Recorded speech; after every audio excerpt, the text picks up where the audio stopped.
오늘 우리에게 주신 하나님의 말씀 보도록 하겠습니다. 오늘 우리에게 주신 하나님의 말씀은 갈라디아서 5장 22절에서 24절까지 말씀입니다. 갈라디아서 5장 22절에서 24절까지 말씀입니다.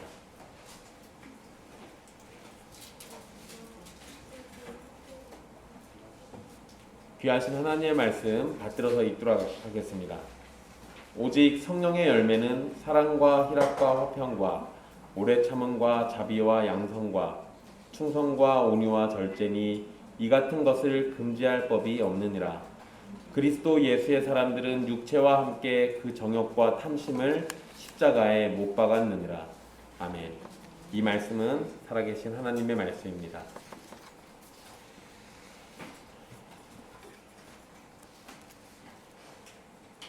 지난 시간 우리는 육체의 소욕은 성령과 서로 대적한다는 것을 살폈습니다. 먼저 육체의 소욕에 속한 육체의 일을 지난 시간에 특별히 많이 살펴봤는데요. 육체의 일은 너무도 분명해서 금방 알 수 있는 일들입니다. 그러한 것을 행하는 사람은 하나님의 나라를 유업으로 받지 못할 것이라는 경고를 바울은 하고 있습니다. 성령을 따라 살지 않는 사람은 누구나 육체의 일을 하는 사람입니다. 오늘 말씀은 이 육체의 일과 반대가 되는 성령의 열매에 대한 말씀입니다. 성령의 열매는 성도들에게 매우 익숙한 말씀이기도 합니다. 그런데 익숙한 만큼 이것이 주는 의미가 무엇인지를 잘 알지 못하기도 합니다. 성령의 열매가 무슨 의미인지, 그것이 우리와 우리 교회에 어떤 가르침을 주고 있는지 함께 살펴보도록 하겠습니다.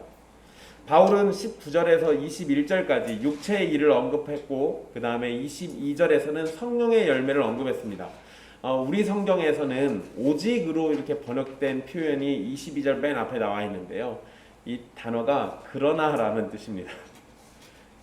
물론 오직이라고도 번역할 수는 있어요. 근데 문맥상 그러나가 맞습니다. 그러니까 앞에서 언급한 것과 반대되는 것을 말하겠다라는 거죠. 확실하게 대조를 두고 있는 겁니다. 그리고 여러분, 이러한 표현을 두고 생각할 수 있는 것, 그러나 라고 얘기하고 있는 이 표현을 가지고 생각할 수 있는 것은 중간은 없다라는 거예요. 성령의 열매와 육체의 일, 여기 중간은 없습니다. 그러니까 육체의 일 조금에다가 성령의 열매 조금 섞어가지고 살아가면서 만족하는 사람은 없는 거예요. 요거를 착각하면 큰일 납니다. 제가 왜 이런 얘기를 드리냐면, 예전에 한동안 우리 한국교회에 유행했던 것 중에 성령의 열매를 9가지 써놓고 이 중에 나는 뭐가 얼마나 있는가 이런 거 체크하는 게 있었어요.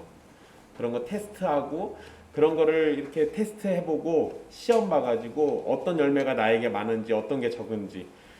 그런데 그 테스트는 기본적으로 나에게 요게 좀 많고 이게 적으니까 이걸 키워야 돼 뭐 이런 식이에요. 그런데 오해하지 마시라는 겁니다. 그렇게 조금 이것 조금 이런 식으로 섞어가지고 그러면서 만족하며 사는 사람은 없습니다. 사람이 완벽하게 한쪽으로 사는 모습을 보일 수는 없습니다. 육체의 일에 빠져 사는 사람도 간혹 가다가 성령의 열매가 나타날 때도 있어요. 그런데 반대로 성령의 열매가 나타나면서 육체의 열매가 전혀 안 나타난다. 사실 이렇게도 말하기가 어렵습니다. 그런데 이 사람이 완벽하게 한쪽으로 사는 모습을 보일 수는 없지만 성향이라는 것이 있습니다. 그래서 여기에서 우리가 생각해야 하는 건 완벽하게 이게 나타난다 저게 나타난다 이게 아니라 성향을 얘기하는 거예요. 제가 이 중간지대가 없다라고 얘기한 거는 성향을 얘기하는 거지 나타나는 현상을 얘기하는 게 아닙니다. 왜냐하면 우리에게는 나타나는 현상만 놓고 보면 분명 중간지대에 살고 있어요. 이미와 아직이거든요. 그래서 우리 중간지대 삽니다. 그런데 성향은 그렇지 않아요. 우리의 성향이라는 건 둘 중에 하나로 결정나게 되어 있습니다. 그래서 육체의 일로 향하든지 성령의 열매로 향하든지 성향이 분명하게 나타나는 겁니다. 여기에서 열매는 단수로 사용되어 있습니다. 즉 성령님을 통해서 우리가 얻게 될 열매는 여러 종류가 아니라 단일한 하나만 있다는 겁니다. 물론 이 열매라는 단어가 집합명사의 의미를 가지고 있을 수도 있습니다. 그러나 확실한 건 여러 열매로 설명해서 그것을 마치 우리가 개발하고 발전시킬 수 있다는 식으로 이해가 되지는 않는다는 겁니다. 하나로 얘기하고 있으니까 하나가 나타났다고 하면 나머지도 다 같이 나타나는 거예요. 어떤 거 하나만 나에게 있는 게 아니라는 겁니다. 반대로 19절에서 육체의 일로 번역한 표현은 원문대로 하면 육체의 일들입니다. 복수형이에요. 이건 육체의 일들은 조화롭지도 못하고 혼잡한 여러 일들이 모여 있다라는 겁니다. 그러나 성령의 열매는 나타나는 모습은 다양하지만 그것은 하나로 통일된 걸 가지고 있어요. 그래서 여긴 단수, 저기는 복수 이렇게 되어 있는 겁니다. 여러분, 통일된 특징은, 우리가 여기에서 말할 수 있는 통일된 특징은 거룩입니다. 거룩하신 하나님의 영으로부터 나오는 것이기 때문에 세상과 구별되는 거룩이라는 중요한 특징을 가지고 있습니다. 그게 성령의 열매예요. 또한 성령의 열매는 성령님의 강력한 사역으로 인한 겁니다. 이것은 우리의 노력으로 되는 것이 아니에요. 하나님의 신비로운 일하심으로 인해서 죄인이었던 우리에게 나타나는 겁니다. 이것을 이해하는 것이 매우 중요한데요. 성도는 믿음으로 구원을 받습니다. 맞죠? 우린 믿음으로 구원받아요. 그런데 그 믿음은 우리를 그저 믿는다고 고백하고 끝나는 상태로 만들지 않습니다. 이걸 착각하면 예수님 믿는다고 얘기하고 세상 나가서는 마음대로 살죠.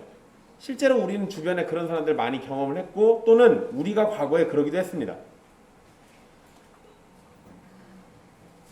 그런데 믿음이라는 건 그냥 단순히 고백으로 끝나지 않아요. 왜냐하면 성령님으로부터 온 참된 믿음은 생명력이라는 걸 가지고 있습니다. 그래서 그 생명력이, 성령님으로부터 오는 그 생명력이 우리로 하여금 율법을 지키는 유대인보다 더 나은 존재가 되게 만듭니다. 예수님도 의를 얘기하면서 너희의 의가 바리새인보다 더 커야 한다고 하시지 않았어요? 그게 가능한 이유가 뭐겠습니까? 그 당시에 여러분 바리새인들의 의로움이라는 건 상상을 초월합니다. 그 사람들은 율법에 있어서 철저하다라고 하던 사람들이에요. 적어도 그 사람들은 율법의 조항을 문자 그대로 이해하거나 자기들이 해석한 대로 이해하든 뭐가 됐든 그대로 지키려고 했던 사람들이에요. 그러니까 매 순간순간 심지어 밥 먹는 거나 숨 쉬는 거나 일하는 거나 뭐가 됐든요. 그 사람들은 율법의 의를 얻기 위해서 애쓰던 사람들입니다. 그런데 예수님은 뭐라고 하냐면 천국에 들어가는 사람들은 이 사람들보다 의가 더 커야 한다고 그래요. 더 의로운 사람들이어야 한다고 합니다. 그러면 그냥 그거를 문자대로 얘기하면 우리는 율법을 열심히 지키는 유대인들보다 훨씬 더 율법에서 높은 점수를 받아야 맞아요. 물론 여러분 그 율법을 지키고 하는 거는 예수님께서 다 해주시는 일이지만 그런데 그것이 우리에게 아무런 의미가 없는 겁니까? 아니요, 그렇지 않는다니까요. 내가 예수님에게 있고 또 나를 거룩하게 만드시는 성령님께 내가 붙들린 사람이라면 성령님으로부터 생명력을 얻어서 이전과는 다른 사람, 도저히 세상에 감당할 수 없는 거룩함을 지니고 있는 사람, 그렇게 돼야 하는 게 맞아요. 입술로 예수님 믿습니다라고 고백만 하고 끝나는 게 아니라 그 고백은 반드시 생명력으로 연결되게 돼 있습니다. 그래서 삶이 바뀌게 돼 있어요. 그렇게 바뀌어서 나타나는 열매들이 바로 성령의 열매예요.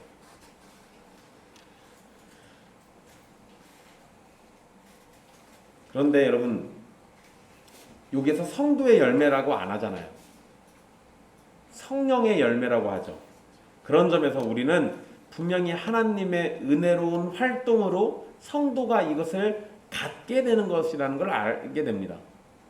그러니까 내가 열심히 일해서 얻는 성도의 열매가 아니고 성령님이 일해가지고 나에게 얻도록 해주시는 성령님의 열매예요. 그렇다고 해서 여러분 또 이렇게 얘기하면 또 사람들이 착각을 합니다. 아, 이것들 전혀 의식도 하지 말고 그냥 막 살다 보면은 성령님이 알아서 해주시겠지. 이거 아니에요. 그런 게 아닙니다. 우리가 성령의 사람이라면요, 우리가 성령의 사람이라면 이러한 성령의 열매가 자신에게 맺히기를 바라고 구하고 하나님께 순종하기를 열심히 나타내야 합니다. 그러나 그것이 우리의 단순한 열심으로부터가 아니라 복음으로 인한 기쁨에서부터 자연스럽게 나타나야 하는 겁니다. 내가 결단해서 그렇게 해야지가 아니라 자연스럽게 된다고요. 복음 때문에 그게 자연스럽게 되는 거예요. 예수님이 나를 위해서 해주신 일을 내가 아니까 도무지 그분 앞에서 내가 가만히 있을 수가 없는 거예요. 하나님의 사랑이 얼마나 큰지 내가 아니까 그 사랑 앞에서 도무지 가만히 있을 수가 없는 거예요. 그래서 자연스럽게 내가 뭔가 하려고 자꾸 이게 움직여지는 겁니다. 그러니까 우리가 해야 할 일에 집중하기보다는 우리를 사랑하셔서 은혜를 베푸신 삼위 하나님께 집중하는 게 옳습니다. 그러면 자연스럽게 우리가 뭐 한다고요? 복음을 따라 사는 삶을 살게 되는 겁니다. 그런데 우리가 순서를 자꾸 바꿔요. 내가 뭔가를 자꾸 해보려고 그래요. 내가 예수님 믿었으니까 내가 뭘 해봐야지 이거 하면서 자꾸 뭘 하려고 그래요. 그런데 여러분, 뭐를 하는 것보다 항상 앞서서 하나님께 붙들리고 하나님께 취하는 게 맞아요. 네. 하나님을 먼저 내가 충실히 알고 그분의 사랑을 넉넉하게 알고 그것 때문에 내가 어떤 은혜를 누리고 있는지를 알게 되면 그러면 자연스럽게 움직여진다고요. 그런데 우리가 이거를 자꾸만 뭔가 해야 하는 걸로 뒤바꿔 놓으니까 하나님은 사라지고 뭐만 남습니까? 해야 할 일들만 남아요. 그러면 처음에는 열심히 일할 수 있는데 시간이 지나면 어떻게 됩니까? 지쳐요. 지쳤을 때 회복될 수 있는 길이 없어요. 왜? 처음부터 내가 한 거였기 때문에 그래요. 근데 하나님에게 은혜 받아서 하나님으로 취해가지고 한 거면 지칠 일이 없습니다. 감사해서 하는 거는 지치지 않아요. 일로 하는 거는 지쳐요. 그러지 않습니까? 여러분, 지금 저희 집에 마늘 심어놨는데 병 나가지고 제 속이 굉장히 쓰립니다. 한 5분의 1이 병 나가지고 애들이 누래졌어요.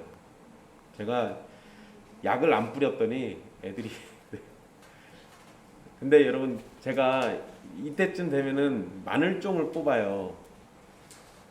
그거 뽑아가지고 이제 뽑아서 예전에 여러분들 기억나실 거예요. 마늘 심으면 제가 마늘종 뽑아다 저 뒤에다 갖다 놓고 여러분들 막 갖다 먹고 그랬잖아요.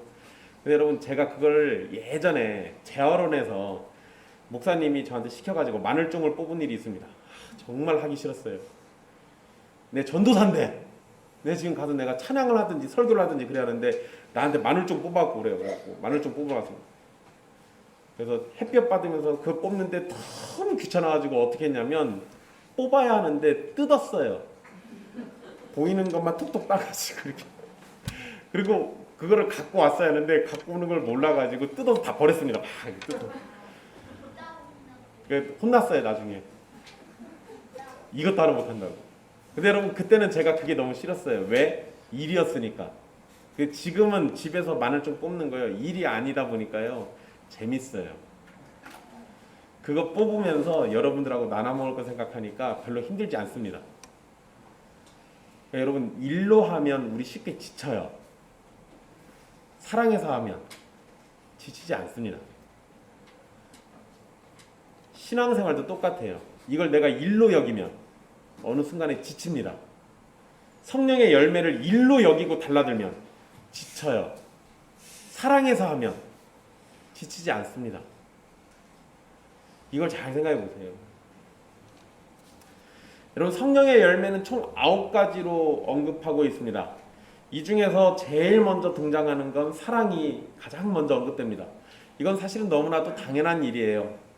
바울은 이미 앞에서 사랑을 강조했고 그것이 성령을 따르는 일이라는 것은 너무도 확실하기 때문에 그렇습니다.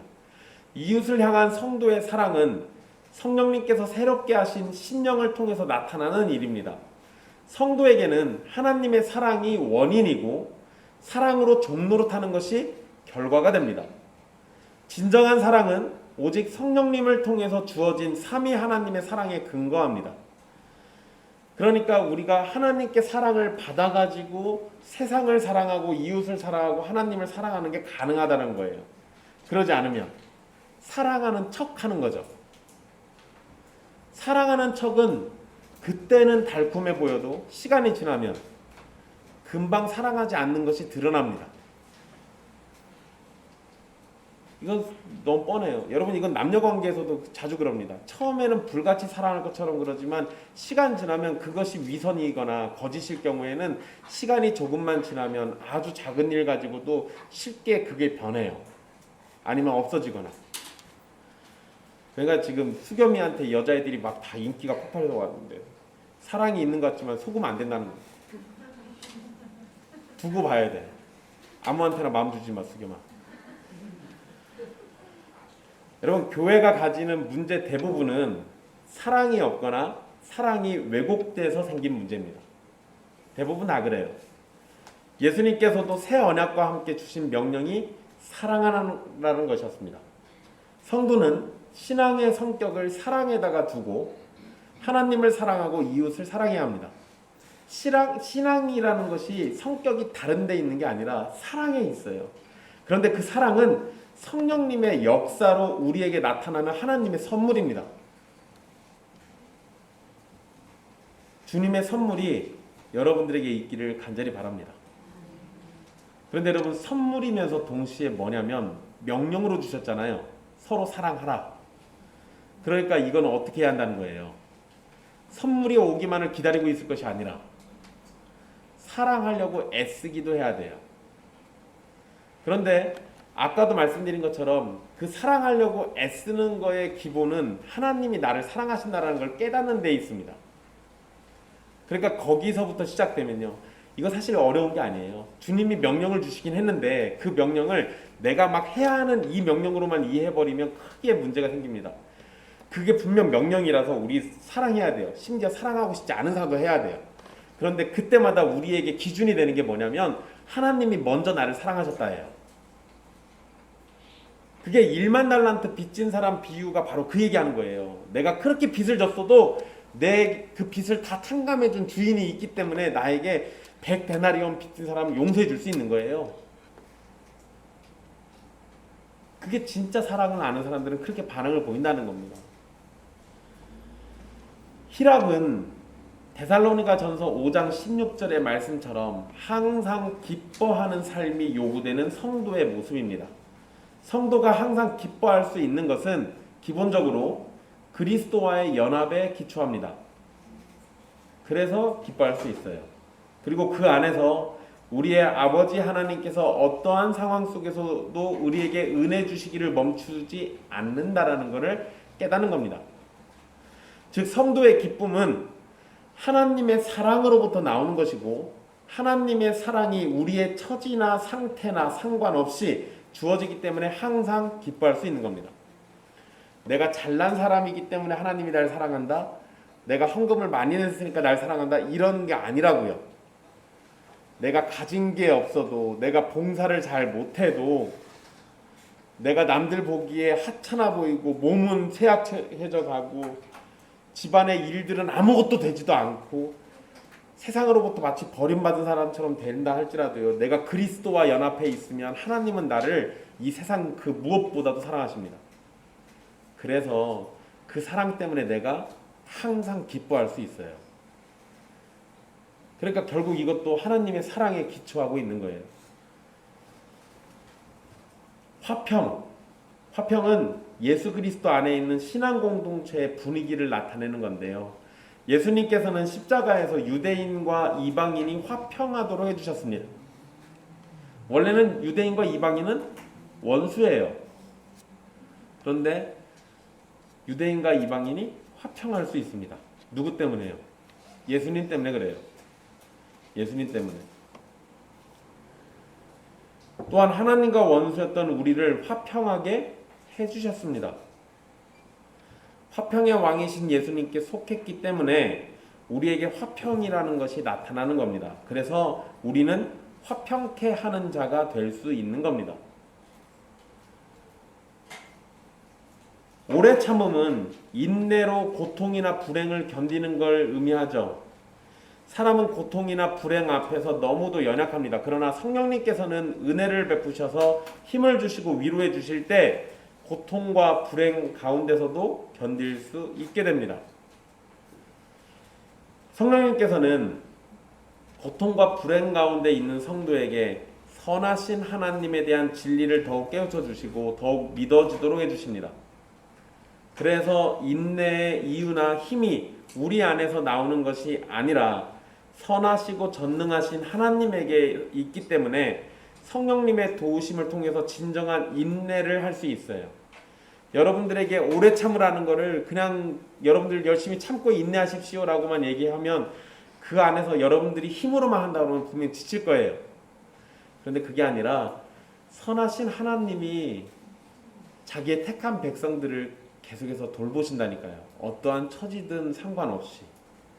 그러니까 여러분들이 고통 속에 있다가도 선하신 하나님이 나에게 있어 라는 것을 기억하면, 선하신 그 하나님이 내 아버지야 라는 걸 기억하면 인내할 수 있는 거예요.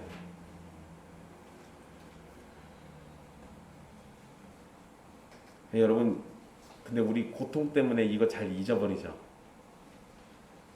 불행이 찾아오면 이거 잘 잊어버려요. 어려운 일이 생겨서 그 앞에 내가 굴복당하면 선하신 하나님이 온데간데 없이 사라집니다. 내 시선이 거기에 꽂혀 있어서 그래요. 내가 거기에다 정신을 팔고 있으니까 하나님을 묵상하지 못하니까 인내가 사라져 버립니다. 절망이 찾아와요. 그런데 여러분, 그 절망 속에 있다 할지라도요, 하나님이 여러분들 버리십니까? 아니요. 그건 여러분들이 느끼는 감정인 거고, 사실은 그리스도 안에 택한 백성은 결단코 버리지 않으신다고요. 그래서 인내할 수 있어요. 여러분, 오늘 우리 예배 전에 읽었던 말씀, 유다서 말씀 있잖아요.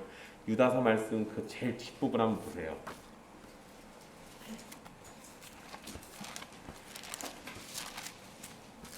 유다서 어디를 보시냐면 24절 보세요. 24절.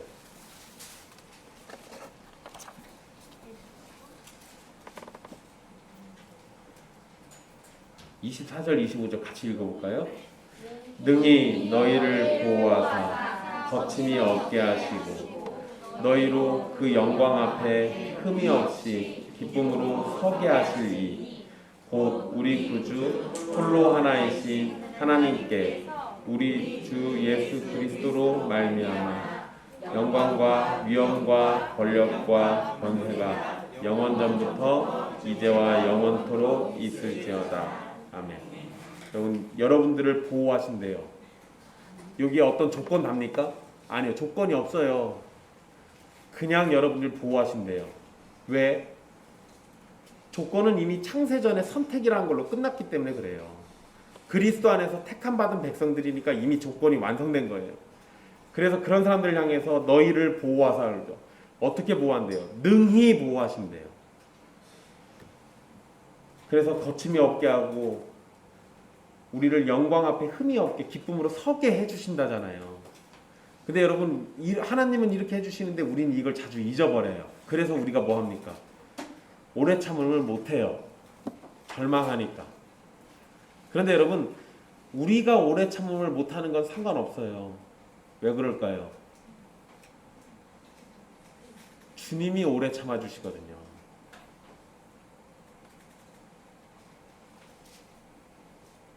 여러분들 예수님 믿고 사시면서 여러분들 예수님 믿은 이후로 한 번도 죄 안 지셨습니까? 아니요. 숨 쉬는 것과 같이 죄 지실 거예요. 숨 쉬는 것 같이. 그런데 여러분, 우리가 예수님을 믿는다고 얘기해놓고 은혜 받았다고 해놓고 숨 쉬듯이 죄지면 하나님이 좋아하실까요? 안 좋아하실까요?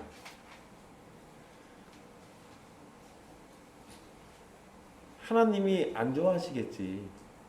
근데 그때마다 하나님이 진노하시면 우리 살 수 있을까요? 없을까요? 없겠죠. 하나님은 우리 뭐 하시는 거예요? 오래 참고 계신다니까. 어떻게 해주시려고?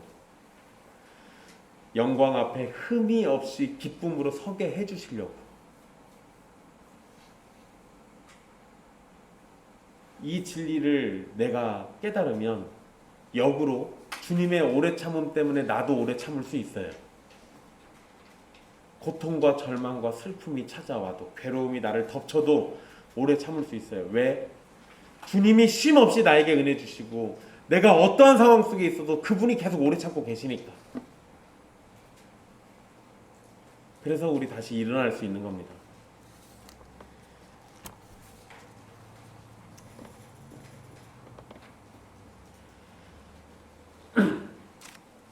그 다음에 자비가 나오는데요. 자비는 하나님께서 먼저 우리를 향해서 자비를 베푸신 것에 근거합니다.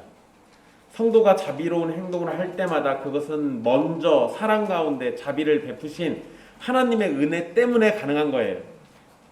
성도의 자비는 친절한 이웃에게만이 아니라 원수와 같은 자를 향해서도 갑니다. 근데 여러분, 원수가 나를 계속 죽이려고 하는데 그걸 그냥 사랑하는 건 이건 좀 이상한 거예요. 근데 원수 같은 자가 불쌍한 일에 처했을 때 그런 자비를 베풀 수 있습니다. 또 원수 같은 자가 마음을 돌이키면 자비를 베풀 수 있어요. 근데 그게 아니라면 악을 악으로 갚아서는 안 되는 거지만, 그렇다고 해서 마냥 계속 자비를 베풀라고 얘기하는 건 아닙니다. 이런 건 또 오해하시면 안 돼요. 그 다음에 양선이라는 게 있는데요. 여러분, 이건 문자대로 선을 행하는 상태를 의미합니다. 양선. 근데 이건 자비하고 크게 구분되지 않습니다. 그런데 굳이 구분을 해보자면 자비라는 것은 겉으로 드러나는 것이고요. 양선은 우리 마음의 상태를 의미한다라고 생각할 수 있습니다. 하나님의 은혜를 입은 성도들은 삶에서 선이 드러나도록 살아갑니다. 그것을 자랑하고 뽐내려는 것이 아니라 하나님께 받은 은혜 때문에 자연스럽게 선이 나타납니다. 누구보다도 도덕적이고 누구보다도 윤리적이고 친절하고 미덕을 나타냅니다. 이게 성도예요. 성도에게서 양선이 나타나기 때문에 악한 세상에서 빛과 소금의 역할을 할 수도 있는 겁니다. 그래서 원래 세상은 그리스도인들을 미워해요. 왜? 그리스도인이 나타나면 빛이 비춰져서 자신들의 어둠이 드러나거든요. 그게 정상입니다. 그 다음에 여러분, 우리 충성이라고 되어 있는데요. 이 충성이라는 단어는 믿음이라는 의미와 신실하다라는 의미로 사용되는 단어입니다. 물론 충성이라고도 할 수 있어요. 그런데 여기에서는 신실함을 의미합니다. 예수 그리스도를 믿는 성도는 성령님으로 인해서 다른 사람들에게 믿음직한 사람으로 인식됩니다. 성령님의 인도로 인해서 사람들에게 신뢰를 받는 것은 참된 믿음의 대상이신 하나님으로부터 나오는 자연스러운 은혜예요. 여러분, 우리가 예수님을 믿고 하나님을 믿죠. 그러면 내가 하나님께 속한 사람이고 예수님께 접붙임 받은 사람이라면, 그러면 세상 사람들이 볼 때 나를 또 어떻게 봐야 돼요? 내가 붙들려서 사는 존재가 믿음직하신 분인데 그분께 내가 속했는데 나는 믿음직하지 않으면 이거 이상하지 않아요? 이렇게 되면 나 때문에 내 줄기가 되고 뿌리가 되시는 예수님이 욕먹습니다. 그런데 여러분, 진짜 신자는 이럴 리가 없어요. 참 신자는 이러지 않습니다. 참 신자에게는 신실함이라는 게 자연스럽게 나타나게 돼 있어요. 다른 사람은 못 믿어도 그 사람은 믿을 수 있어요. 왜? 그 사람의 뿌리가 신실하신 분이니까. 이게 성도라고요. 이게 성도라고요. 여러분, 제가 예전에 그 교수님이 미국에서 있었던 이야기 한번 해드린 적이 있는데요.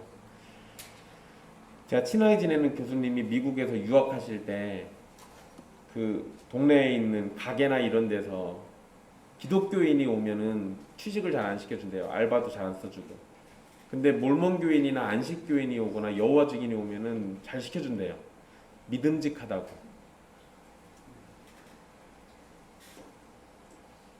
여러분, 이건 뭔가 문제가 있는 거예요. 오히려 이단들보다 또는 다른 종교인들보다 기독교인들이 더 믿음직스러워야죠. 저 사람한테는 돈통을 맡겨도 믿을 수 있어, 이런 말이 나와야 정상 아니에요? 그게 성령의 사람이라니까요. 그래야 한다고요. 그런데 내가 돈통 만지면은 막 불안해가지고 어쩔 줄 모르고 이거 이상한 일이에요. 이러면 안 되는 겁니다.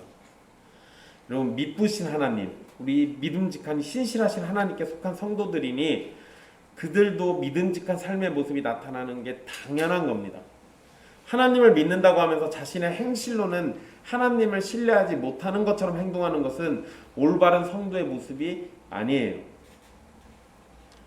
그리고 온유가 있습니다. 온유는 예수 그리스도의 주된 특징입니다. 그래서 예수님께 속했기 때문에 우리도 온유가 나타나는 거죠. 예수님께서는 자신에게 나오는 죄인들을 향해서 온유함으로 대해 주셨습니다.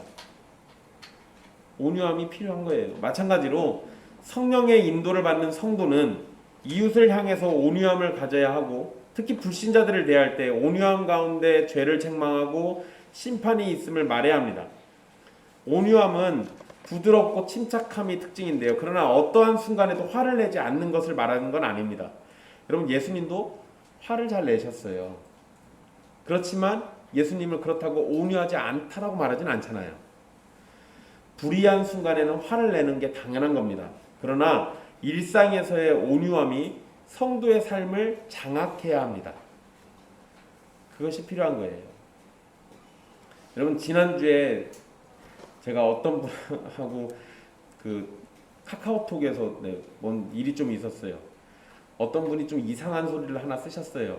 그래서 제가 그거 이렇게 표현이 좀 이상하다라고 말씀드렸는데, 어떤 다른 분, 최근에 박사학위를 따신 분이 쥐꼬리 같은 신학으로 저런 소리 한다고 이렇게 거기다 또 글을 쓰셨어요. 그분이 박사학위 따셔가지고 갑자기 어깨에 힘이 많이 들어가셨습니다. 그래가지고 싸움이 났어요. 욕하고 난리가 아니었습니다. 두 분 다 목사님인데.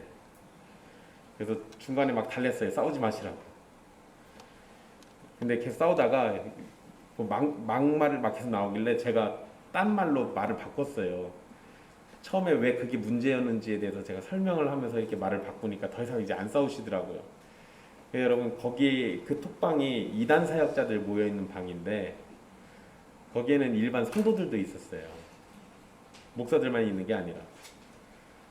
어떤 걸 이야기해 줄 때, 진리를 대할 때, 우리가 이런 걸 설명할 때요, 쌍욕하면서 얘기하면 누가 듣겠습니까? 그러지 않겠어요? 그게 아니라 우리가 진리를 특히나 대할 때는 더욱더 온유함으로 얘기해줘야 맞아요. 설령 그 사람이 틀린 소리를 하더라도 온유함이 기본인 거예요. 그러면서 잘 가르쳐줘야죠. 책망을 하더라도 온유함을 가지면서 책망하는 거예요. 그게 없으면 분쟁밖에 안 되는 겁니다.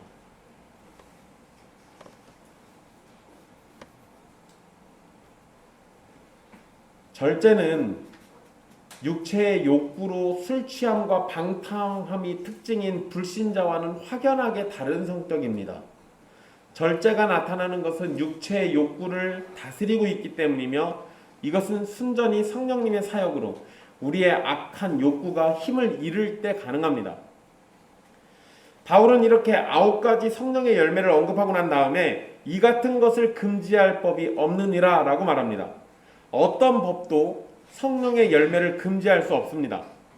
이것은 성령의 열매가 그 자체로 완전하기 때문에 그렇습니다.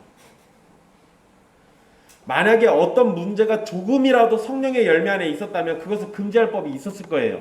그거는 하지 말아야 돼, 이건 하지 말아야 돼, 이런 식으로 금지할 법이 있었을 겁니다. 그러나 성령의 열매에는 어떠한 결점도, 티도, 흠도 없습니다. 그렇기 때문에 그것을 금지할 법이 없어요. 그렇다는 얘기는 성령의 열매는 무엇을 초월한다? 율법이라는 걸 초월해 있는 거예요. 또한 여러분, 율법이 성령의 열매를 금지하지도 않는다고 이해할 수도 있습니다. 반대로 이해하면 그럴 수 있는 거예요. 그래서 율법으로 구원을 받겠다는 생각이 아니라 율법 그 자체는 성령님을 반대하지 않는다라는 거예요. 이 개념도 여러분 잘 생각해 보세요. 율법과 복음은 반대되는 개념이 아니라고 갈라디아서에서 계속 말씀드렸습니다. 이건 사실 신약과 구약을 반대되는 개념으로 이해하는 사람들이 갖고 있는 착각이에요. 그러지 않습니다. 율법을 잘못 이해했을 때는 성령님과 대치되는 것으로 이해가 되지만 하나님이 주신 율법 그 자체는 오히려 성령의 열매가 무엇인지를 더 확실히 알도록 돕습니다. 여러분, 이 성령의 열매 그냥 갑자기 바울이 얘기한 거 아니에요. 다 구약에 있는 율법들과 연관되어 있는 겁니다. 그러니까 율법을 통해서 뭘 알 수 있는 거예요? 성령의 열매를 알 수 있는 거예요. 성령의 열매가 만약에 사람에게서 나온다면 이런 말을 할 수 없었을 겁니다. 금지할 법이 있었을 거예요. 사람에게서 나왔다면. 그러나 성령의 열매는 하나님으로부터 나온 것이기 때문에 하나님의 완전하심을 따라서 완전함을 특징으로 하는 거예요. 이것은 성령의 열매가 율법보다 더 뛰어나다라는 것을 확인시켜주는 표현이기도 합니다. 그런데 우리는 육체의 일과 성령의 열매를 말할 때 매우 많이 큰 실수를 합니다. 그게 뭐냐면 육체의 일이나 성령의 열매를 각각의 사람에게서만 나타나는 개별적인 일로 생각한다는 거예요. 이게 굉장히 큰 실수입니다. 물론 한 사람에게서 어떤 한 사람에게서 육체의 일과 성령의 열매가 어떻게 나타나는지를 생각할 수도 있어요. 그거 자체 하지 말라는 건 아닙니다. 그런데 육체의 일과 성령의 열매는 공동체의 특징이기도 합니다. 그러니까 이게 여러분들에게 이 열매가 있냐 없냐 이거 따지는 것도 괜찮은데 거기서만 멈추지 말라는 거예요. 육체의 일과 성령의 열매는 성도들 사이에서 또 우리 교회 안에서 어떻게 나타나는가를 봐야 한다는 거예요. 갈라디아서가 갈라디아에 살고 있는 성도 개개인에게 준 겁니까? 갈라디아 교회에게 준 겁니까? 갈라디아 교회에게 준 편지예요. 그렇다는 걸 생각해 보면 이건 개인적인 특징과 사실 그것보다 훨씬 더 크게 교회 공동체적인 특징으로 이해하는 게 더 옳은 겁니다. 이렇게 이해하면 성도는 육체의 일이 교회 공동체에 나타날 때마다 그것을 물리치고 성령의 인도하심이 더욱 나타나기를 소망해야 합니다. 반대로 성령의 열매가 교회 공동체에 나타날 때 주님의 은혜 주심을 기뻐하고 그 열매를 즐거워하면서 성령의 열매를 누리며 함께 자라나기를 힘써야 합니다. 여러분, 지난주에 우리 그 육체의 일 살폈던 거 잘 생각해 보세요. 음행, 더러운 것, 호색, 저거 개인에게 나타나는 거긴 한데요. 개인에게만 나타납니까? 아니요. 교회 안에서도 나타나요. 교회 안에서도. 그리고 그 뒤에 보세요. 우상숭배와 주술, 원수 맺는 거, 분쟁, 시기, 분냄, 당짓는 거, 분열하는 거, 이단, 이거 다 어디서 나와요? 공동체에 있는 거예요. 교회 안에서 있을 수 있다니까.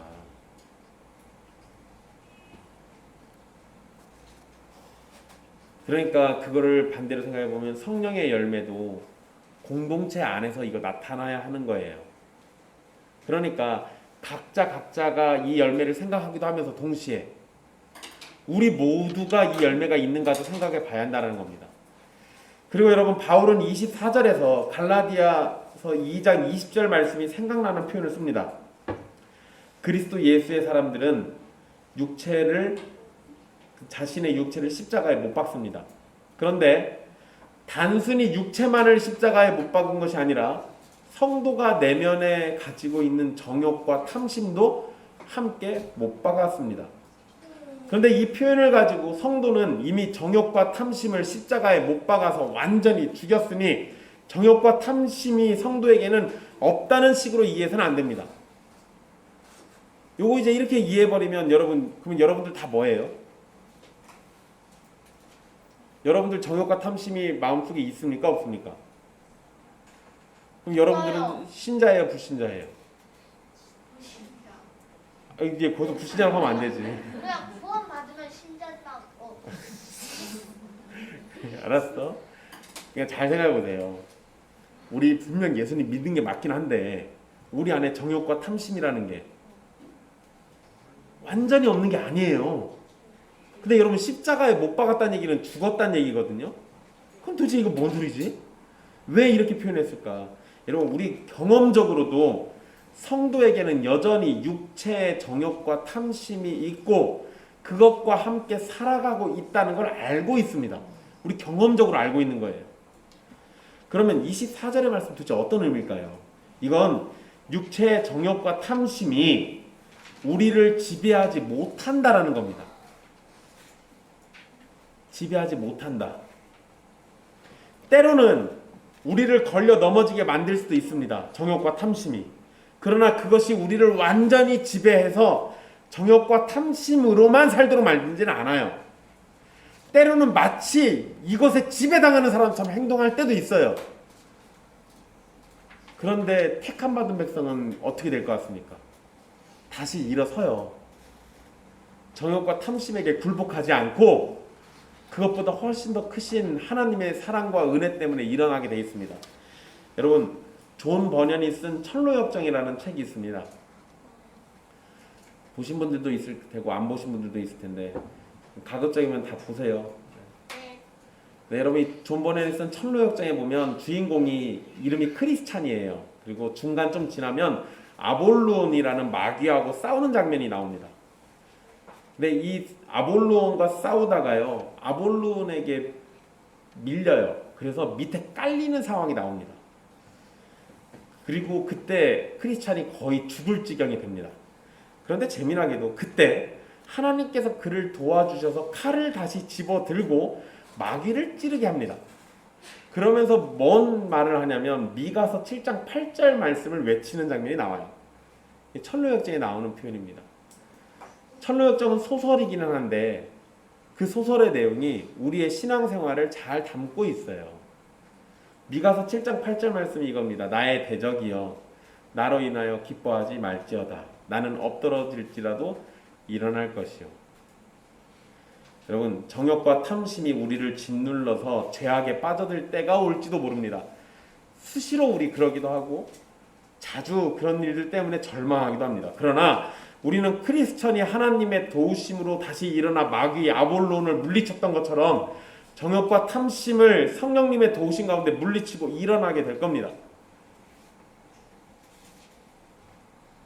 정욕과 탐심은 예수님의 십자가에서 치명상을 입었고 점차 죽어가는 상태입니다. 그래서 우리에게 지배력이 없어요. 그런데 여러분, 죽어가는 상태이기 때문에 여전히 아직 살아는 있잖아요. 그러니까 죽기 직전까지 뭐 할 것 같아요? 우리를 걸려 넘어지게 만들려고 할 거라고요.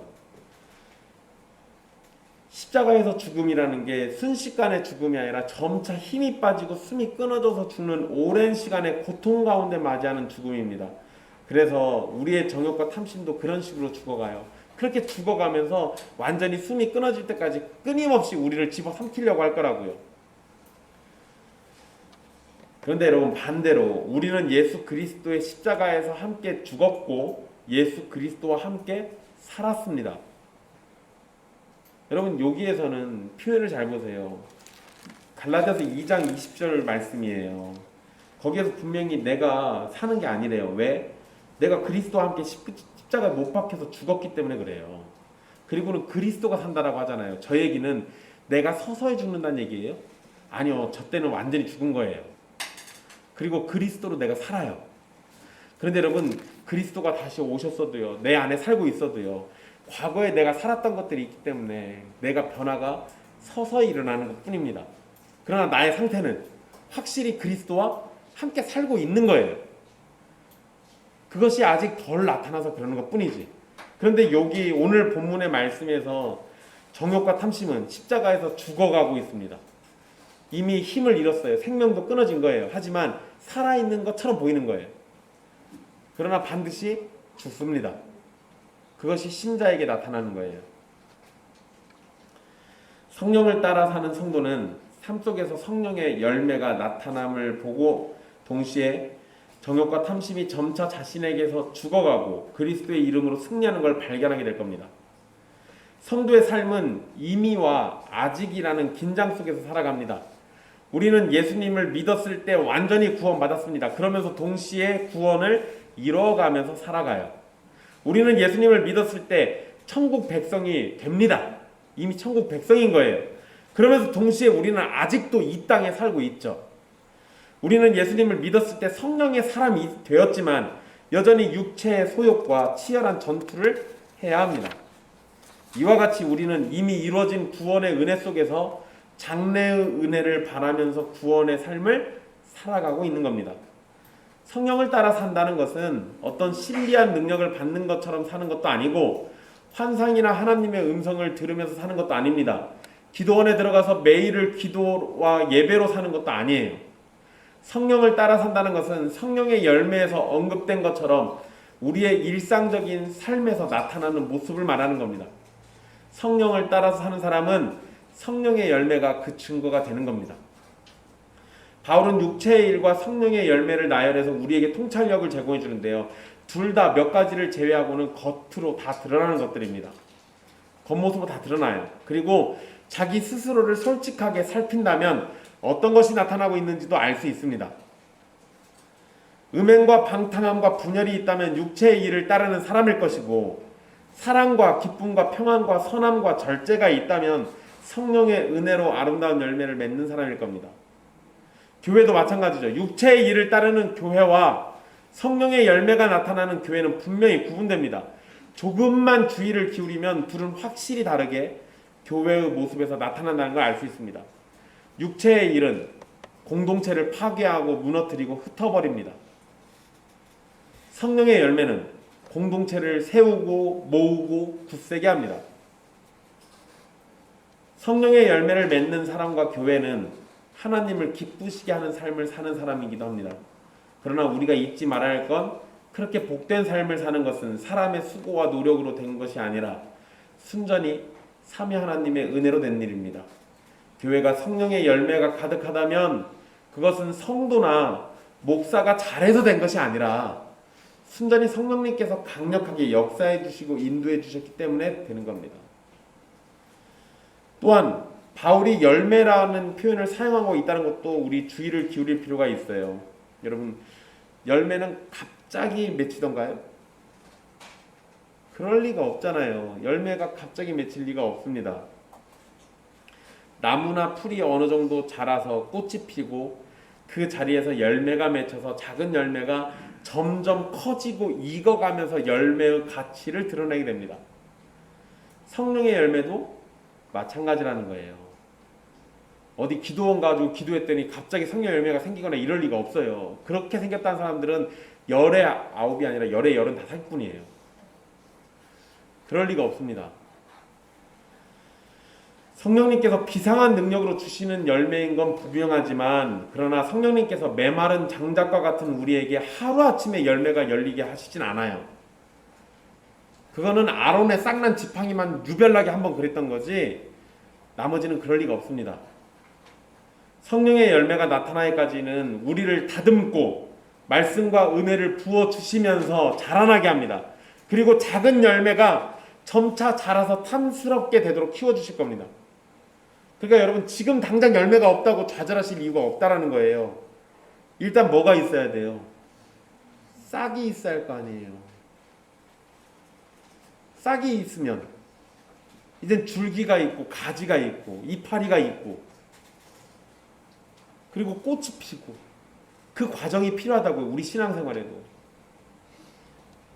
성령의 열매, 여러분, 이 9가지의 열매가 우리의 신앙생활과 함께 점진적으로 자라난다는 거예요. 이를 위해서는 많은 시간과 인내가 필요하고 성령님께서는 그 일을 이루시기 위해서 우리에게 순종할 걸 요구하시기도 합니다. 성령의 열매이기 때문에 우리가 성령님께 붙어 있을 때 이런 열매가 나타나는 겁니다. 그러나 성령님께서 주시는 열매이지만 그 열매가 우리에게 온전하게 나타나도록 주님께서는 우리의 순종을 요구하고 계시고 자라날 것을 명령하신다는 것도 기억해야 합니다. 주님께서 성령 안에 있는 우리에게 반드시 열매가 맺히도록 해주실 겁니다. 그런데 반드시 해주시는 그 일에는 우리가 기쁨으로 순종하고 인내로 기다리는 것까지 포함되어 있는 겁니다. 그러니까 성령의 은혜가 여러분들에게 있다면 여러분들에게는 인내와 순종의 마음이 생겨나요. 그러면서 열매들이 맺히는 겁니다. 사랑하는 형제자매 여러분, 육체의 일과 성령의 열매 중에서 여러분은 어떤 것을 원하십니까?